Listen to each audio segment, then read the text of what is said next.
बिस्मिल्लाहिर्रहमानिर्रहीम।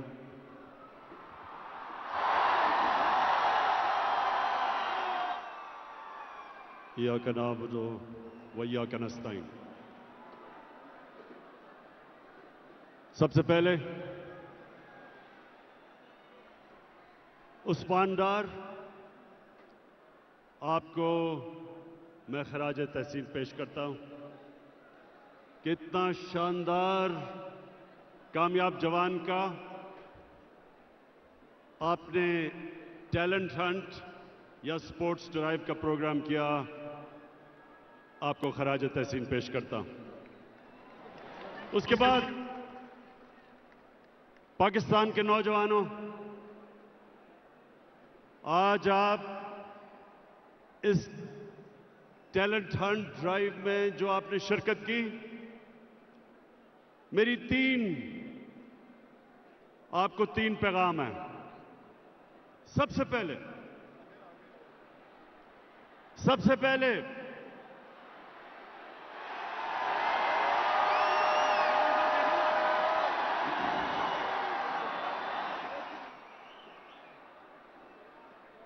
स्पोर्ट्स नौजवानों के लिए क्यों जरूरी है? क्योंकि मैंने अपनी जिंदगी के 21 साल इंटरनेशनल स्पोर्ट्स के ग्राउंडों में गुजारे हैं। इसलिए मैं अपनी जिंदगी के तजर्बे से आपको जो पहला पैगाम देता हूं वो ये कि जब आप खेलों की ग्राउंडों में मुकाबला करना सीखते हैं तो आपको जीतना भी आता है और हारने को समझना भी आता है। आप हारने से दिल बर्दाश्ता नहीं होते, हार से सीखते हैं। अपने आप को गिर के खड़ा होना, ये जो सबसे बड़ी सिफ्त इंसान में है कि जब वो मुश्किल वक्त में आता है तो उसको उसका मुकाबला करना आता है। वो मुश्किल वक्त से घबराता नहीं है।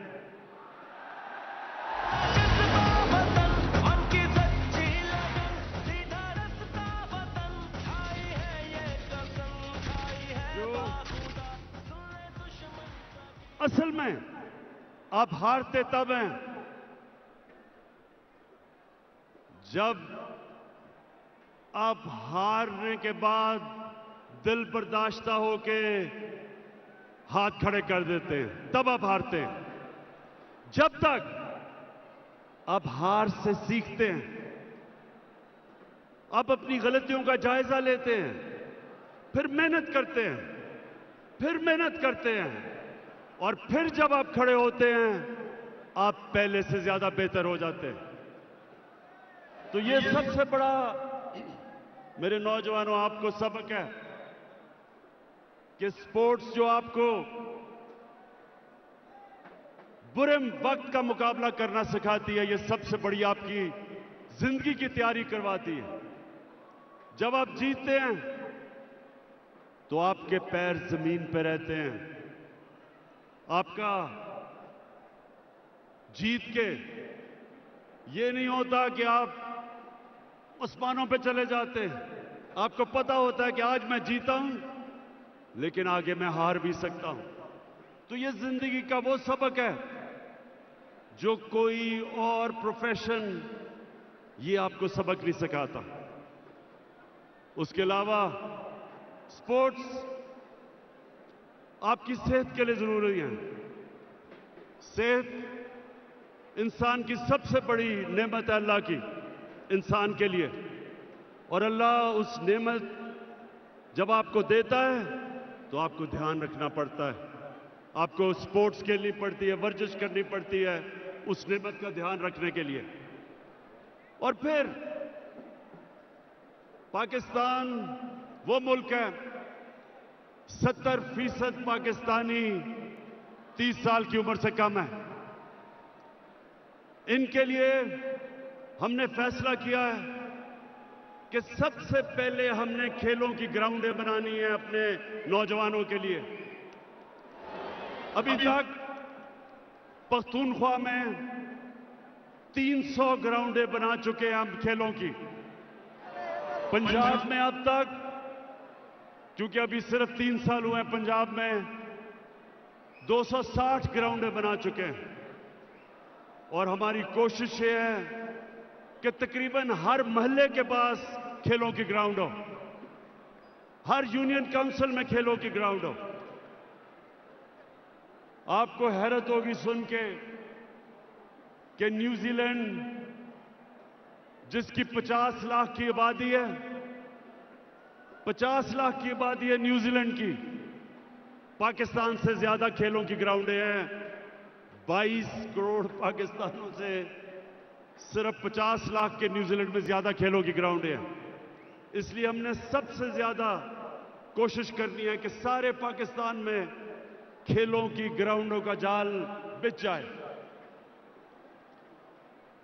और उसके अलावा हमारे नौजवानों, मेरी हुकूमत पूरी कोशिश कर रही है कि हम आपको बेहतर तालीम का मौका दें। पंजाब पख्तूनख्वा और फेडरल गवर्नमेंट ने,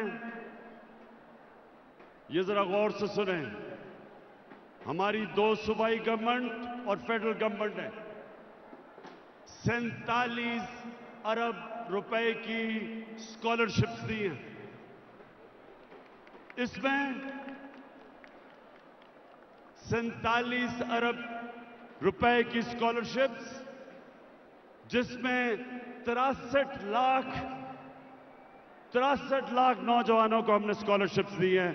ये पाकिस्तान की तारीख में सबसे ज्यादा पैसा अपने डिजर्विंग स्टूडेंट्स को हमने दिया। और आखिर में हमारी अब कोशिश है कि पाकिस्तान इंटरनेशनल लेवल की स्पोर्ट्स में पूरी तरह शिरकत करे। उसके लिए ये टैलेंट हंट एक तरीका है, ग्राउंडें, ज्यादा ग्राउंडें बनाना दूसरा तरीका है, और तीसरा सेंटर्स ऑफ एक्सीलेंस बना के इस टैलेंट को पॉलिश करने का वो तरीका है कि हमारा टैलेंट पॉलिश होके और इंटरनेशनल लेवल पे मुकाबला कर सके। चौथी चीज, हमारी जो स्पोर्ट्स बॉडीज हैं, इनकी मुकम्मल तौर पे इनकी इस्लाहत कर रहे हैं हमने नई स्पोर्ट्स पॉलिसी लेके आए हैं और बिल्कुल जो पुराना एक सिस्टम जिसके अंदर माफिया बैठे हुए थे स्पोर्ट्स बॉडीज में, उसको खत्म करने के लिए इंशाअल्लाह ये हमारी चौथी इस्लाहत है। मैं फिर से उस्मान डार आपको खराज तहसीन पेश करता हूं और उम्मीद रखता हूं कि इन नौजवानों में से पाकिस्तान के लिए टैलेंट निकलेगा। बहुत बहुत शुक्रिया।